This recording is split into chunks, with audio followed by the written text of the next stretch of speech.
একটা 3 phase induction মোটরে connection দেওয়ার পয়েন্টে মানে যেখানে কানেকশান দিতে হবে সেখানে এরকম 6টা পয়েন্ট পেয়ে যাব, যেখানে এক পাশে থাকবে সবগুলো ওয়াইন্ডিংয়ের মানে 3টা ওয়াইন্ডিংয়েরই প্রথম প্রান্ত এবং আরেক পাশে থাকবে দ্বিতীয় প্রান্ত।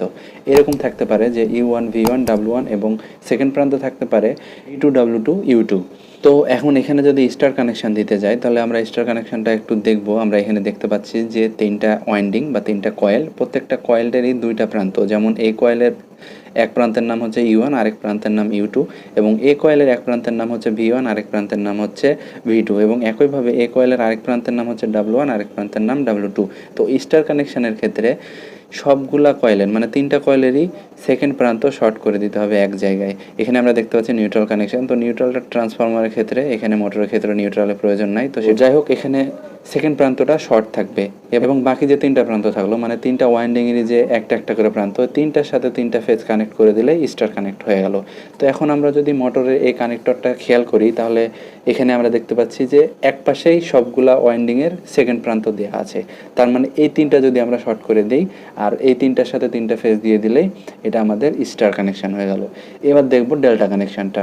তো ডেল্টা কানেকশানের ক্ষেত্রে একটা ওয়াইন্ডিংয়ের শুরু প্রান্ত এবং আরেকটা ওয়াইন্ডিংয়ের শেষের প্রান্ত এভাবে যুক্ত থাকবে। যেমন এই ওয়াইন্ডিংটা যদি দেখি তাহলে এর শুরুর প্রান্ত হচ্ছে U1 এবং শেষের প্রান্ত হচ্ছে U2, এবং তার সাথে যুক্ত আছে আরেকটা ওয়াইন্ডিংয়ের প্রথম প্রান্ত W1, এবং W2 মানে ওই ওয়াইন্ডিংয়ের সেকেন্ড প্রান্ত আবার যুক্ত আছে আরেক ওয়াইন্ডিংয়ের প্রথম প্রান্তের সাথে V1 এর সাথে, আর V1 এর সেকেন্ড প্রান্ত V2 আবার যুক্ত আছে ওই প্রথম ওয়াইন্ডিংয়ের বা প্রথম কয়েলের প্রথম প্রান্তের সাথে। তাহলে এখানে আমরা 3টা সংযোগ প্রান্ত পেয়ে গেলাম। এখন এই 3টা সংযোগ প্রান্ত থেকে 3টা ফেজ সাপ্লাই দিয়ে দিলে হয়ে গেল ডেল্টা কানেকশান। এখন মোটরের এই 6টা টার্মিনাল যদি আমরা ফলো করি তাহলে ওইখানে আমরা দেখলাম যে একটা শুরুর প্রান্ত আর একটা শেষের প্রান্ত এইভাবে যুক্ত থাকবে। তাহলে এখানে যদি U1 প্রথম প্রান্ত হয় তাহলে U1 এর সাথে আরেকটা সেকেন্ড প্রান্ত থাকবে, তাহলে V2 এটা হচ্ছে আরেকটা কয়েলের সেকেন্ড প্রান্ত, তাহলে এই দুটো শর্ট করে দিতে হবে।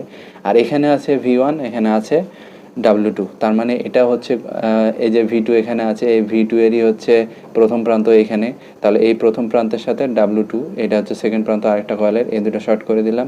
এবং একইভাবে এখানে W2 হলে এখানে W1 প্রান্তটা রয়েছে এবং W1 এর সাথে আবার ওই যে এই পাশে U1 এর সাথে যুক্ত করেছিলাম ওটারই সেকেন্ড প্রান্তটা এখানে রয়েছে, তাহলে W1 U2 শর্ট করে দিতে হবে। তাহলে এখানে আমরা 3টা পয়েন্ট পেয়ে গেলাম এবং 3 পয়েন্টের সাথে 3টা ফেজ সাপ্লাই দিয়ে দিলেই এটা হয়ে গেল ডেল্টা কানেকশান।